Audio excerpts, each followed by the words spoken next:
Hey, Jeff, man, we was talking, and maybe we get you involved in this, and I'm sure the NBA players watch this as well. The NBA.com, they come out with these rankings for the players before the season. I think it's kind of to get you guys excited, to get you guys ready for the season, because we in strong disagreement with the top 10 and what goes past that. Have you had an opportunity to just glance at this? No, I hadn't seen it. Yeah, it gets kind of sloppy. It gets a little sloppy in some ways. So they're talking about the top 10 about.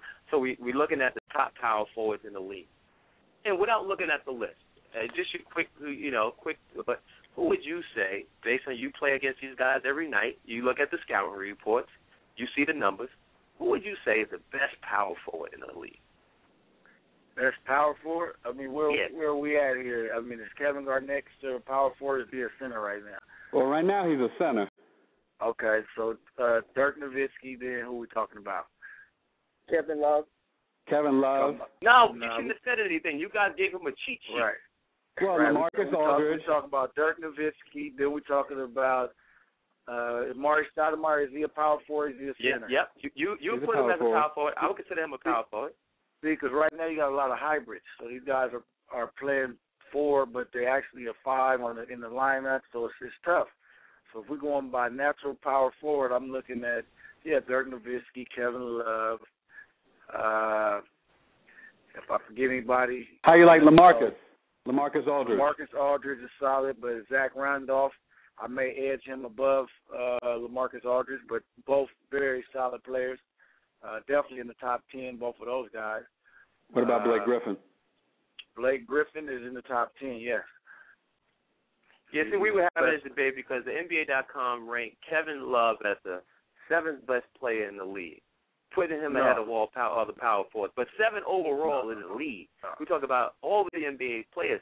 So we were just disagreeing, and we were having some strong arguments about that. It was like, I think that may be a little extra. Yeah, I think he should be more like 12 or 13. No, not even. If we're going off last seseason, okay then. But now we're looking at body of work. We're just looking at last season. No. If it's body of work, you got to go, obviously, Garnett and Dirk Nowitzki and stuff like that, body of work, and Amari.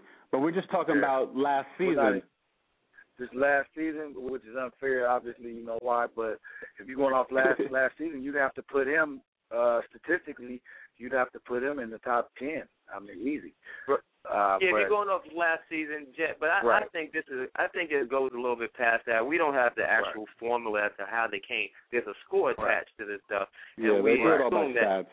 Yeah, we assume it involves stats. But when I look at it, you got Carmelo at number 17. And honestly, I had time to top 10 player in this league, hands down, and he's definitely over Kevin Love in my book. Oh, definitely. Carmelo should be top 7. Right. Hey, Jet, we could debate that for a long time, but we're glad to have you here on H2G Radio, man. How does it feel to be out there in Boston now, man? Oh, it's a wonderful feeling. I just left the gym right now, getting a little work in late night.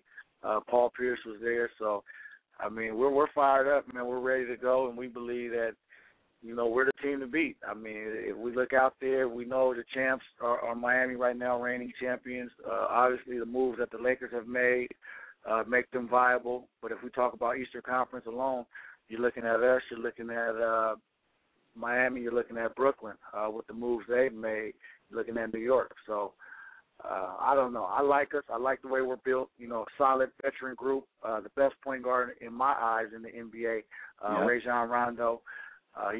Why? Because he plays both ends of the floor, and he can also rebound for his height. So that puts him up there in my book. And Jason Kidd vouched for him. When Jason Kidd tells me after a game in Boston that Rajon Rondo is the best point guard in the league, I got to listen. So it's a joy to play with a guard like that. And then Kevin Garnett obviously is going to go down in history as one of the best. I'm saying power forward. Yeah, he's a power forward. One of them, to ever play the game. Yes, indeed, man. And I actually like the cast that you guys have there in Boston. I think it's definitely a winning formula. If you had to look at that formula, that mix of what you have there now, and you look at that in your championship run there in Dallas, how do you compare that? I know you're in Boston, so you're going to be a little biased, but realistically, how do you compare that? Well, it's very similar in the way that we're long, we're athletic, and we're deep at every position. I mean, in Dallas, when we won it in 2011, we prided ourselves on our depth. Our depth and our ability to, play multiple lineups. You look at this Boston team, and we're very similar in that right. I mean, our second five coming off that bench could easily be starting for a lot of teams in this league. So, again, I like our depth. I like our veteran leadership. Our core group of guys are veterans, as were we in Dallas in 2011. And then you have youth. A good mix of veterans and a good with youth, and that gives you a formula for success, not to mention a Hall of Fame coach in Doc Rivers. I mean, that gives you an edge up on a lot of teams.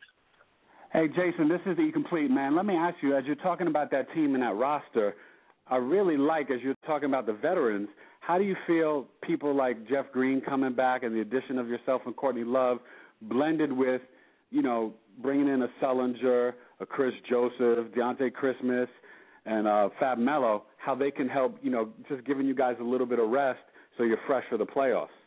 Well, as you know, the last couple of years, the only thing holding Boston back is their health and being healthy. I think if they were healthy last year and the year before, I think they beat Miami. So those young guys, they're going to be counted on to provide crucial minutes for us throughout a long season, which, 82 games. I mean, you got to stay healthy, and you can't predict, who's going to get hurt and who's not. So young guys are going to be counted on, and again, I've been up here for 3 weeks now in Boston training, and the young guys have been here every day. I mean, I haven't seen a group of young guys come in and put the work in like these guys have. They're very committed, and they're very receptive to learning, and that goes a long way when you're talking about trying to implement them into a championship mix.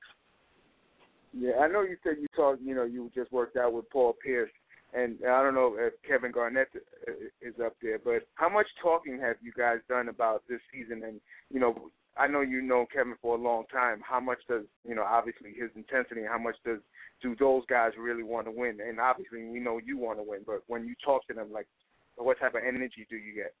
Well, it's amazing because to a man, the day I signed with Boston, not only the guys on the team, but from ownership to the coaching staff to the fans around the city, that's all they talk about is number 18. Our quest to win the 18th championship right here in Boston for the Celtics, what that would mean to their franchise. And it's amazing. I mean, and that's what it takes. It takes for everybody to buy in and to believe that we can win. And I think to a man, again, that everybody that's associated with the Boston Celtics honestly believe that this is the team that can get it done if we stay healthy. Jason, do you think there's any difference, obviously, between the East and the Western Conference? We know you spent, some years in Atlanta, and then you've been in the Western Conference with Dallas for years. How do you think just your game and attacking, opponents in your division, Atlantic Division, what adjustments you might make or any differences you being back in the Eastern Conference? Well, for me, it doesn't matter. East, West, North, South, China, overseas. It don't matter where I play at. I'm going to play my same game. Look to be a playmaker, provide energy and a spark in leadership, not only spiritually but on and off the floor for my team. And that's just been my role. Whether I'm starting or whether I'm coming off the bench, I'm going to do what I have to do and leave it all out there on the floor for my team. And I will do whatever it takes to win, as you know. So it doesn't change for me. And I think right now, as far as competition and competitiveness, the East has definitely caught up with the West.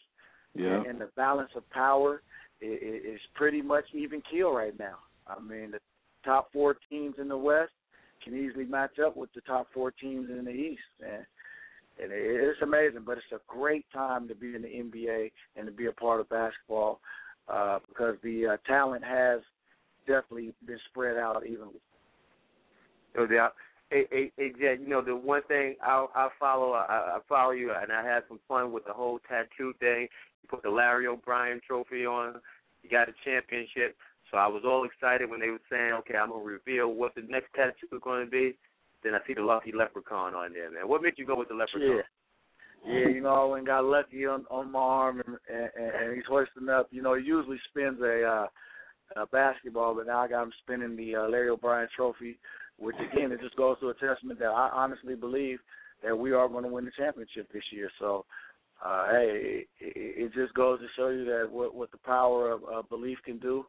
And when I did it in 2011, it was well before the season, and lo and behold, we ended up winning the championship. So hopefully it'll happen again for us. Yes, indeed, man. And I know right now you're fourth on that list for most three-pointers. You got your boy Jason Kidd you're trailing behind. Yeah. Look like it's in jeopardy, baby. So I know you're gonna be firing that thing up from behind the arc. So you already know my sights are set on my good friend Jay Kidd, and I hate to have to do it to him, but it'd be amazing if I passed him up in the Garden. That'd be phenomenal. That'd be a dream come true. But I know he's gonna have a good year this year. He's been training pretty hard, and he's still gonna be shooting threes at a high rate. But I know what my team needs me to do here, and I'm gonna be gunning for him. Hey Jay, let me go back to that finals when you guys beat the Heat. When you came out and sort of called them out and made your statement, did you sense or did you feel that Miami just couldn't handle all your scores and your passing and your versatility? Did you guys in your locker room, did you guys feel like we got them? Like, did you sense that they just didn't have the eye of the tiger the way you guys did? Yeah, after we came back in Game 2, you could just see a look in their eyes. That when you're a competitor and when you're facing somebody man to man and you look them right in their eyes, and you can kind of tell, you can sense it. And I'm that type of player that I'm going to look you dead in your face and really see what you're about. And we just knew to a man that those guys didn't have it in them, for whatever reason. But we like to say it was because of our defense, because of Tyson Chandler, because of Sean Marion, because of DeJohn Stevenson, because we weren't going to back down. And I just honestly believe that it was our time. And they're a different ball club than they were then. And we're going to see. It's going to be a test early. We open up with them. They're going to drop the banner down on us, which we're not going to like. We're going to get after it. So, again, my eyes are set on that prize. And if we got to go through them to get it, then so be it. Hey, Ed. Hello? Yes, sir. Yeah, I got one. I know you're a Seattle guy and you're a Seahawks fan. I just definitely wanted to ask you, what you think about that, that game? I know you was watching it going like, what the hell? On one hand, I'm a Seahawks fan and I'm rooting wholeheartedly for the home team, but to see that play end the way it did and for that outcome to be what it was, I was a little disappointed. But again, we're all human. A tough spot to be in for a referee. That's the toughest job in the business. I don't care if you're in the NFL, Major League Baseball, or NBA, but a professional referee, there is no home. There's no advantage for you. You're always on the road, and you're always going to be looked at and scrutinized. Whether they made that call for an interception or whether they made that call for a touchdown, we were going to have something to say about it. So, again, happy for my Hawks to get the win. But that's a tough one to swallow if you're on the other side. And then I know in college you used to sleep with your uniform on before the night's game. Are you going to do the same thing with the Celtics? Hey, no question, baby. We got the Heat the first night, so I got 30 days before we match up with them. I'll be sleeping in the Heat short until we see them. Hey, Jeff, before we let you get out of there, because I know you're standing in one spot, I'm pretty big out here in New York with this youth basketball stuff. I know that in the off season, I believe you coached the Lady Jets and y'all won the national championship. But do I follow that right? Yes, sir. We won West Coast Nationals. The last 2 years, we've taken second and fourth. We lost in the championship game. My first year was a heartbreaking loss at the buzzer. The next year we took fourth. So we're very competitive. I coach sixth grade girls, and this year I'll be coaching high school girls and an eighth grade elite boys team. So, I'm getting my feet wet. After I'm done and retire, I definitely want to be a coach at the Division I level, head coach. And so I'm getting my feet wet now and learning the ins and outs of recruiting and things of that nature. I believe X's and O's, I got it. Game management, I got it. And, just get my feet wet and learning about recruiting and, helping these kids get better. That's what it's all about, giving each kid an opportunity, whether it's boy or girl, to further their education and better themselves not only as a basketball player but as a human being. That's what it's all about for me. And that Lady Jeff team, that Lady Jeff team, it has your daughter on it. Am I correct? Yeah, I'm looking at her right now. She was in the gym with me also a couple hours ago. She got some game. What's her strength? She got some game? Shooting, baby, shooting. I joke all the time. I tell her I wish it was ball handling, but they all want to shoot it like their daddy, so I give them a break on that one. So I got one last question, then we're going to let you go about this season. So, do you guarantee that you guys are going to beat the Knicks in the Atlantic Division? Oh, wow. Now, see, I got to learn this. See, I'm in a new division, so the Knicks are in our division. Yeah, and the Brooklyn Nets. I do believe we're going to win the division, but I'm not guaranteeing anything, but I do believe we're going to win the division. So if that means the Knicks will be second, third, or fourth, I don't know. But I know that Boston Celtics will be number one. All right. Hey, we appreciate Jay, let me ask you real quick, when you talk about coaching, have you ever thought about, either coming back to your alma mater or coaching out here at AU or ASU? Oh, no doubt. I want to go back to the University of Arizona and be the head coach. Sean Miller's doing an outstanding job, but my sights are set on Arizona when I'm done. I love the desert, and that's where it all started for me, so I love to go back.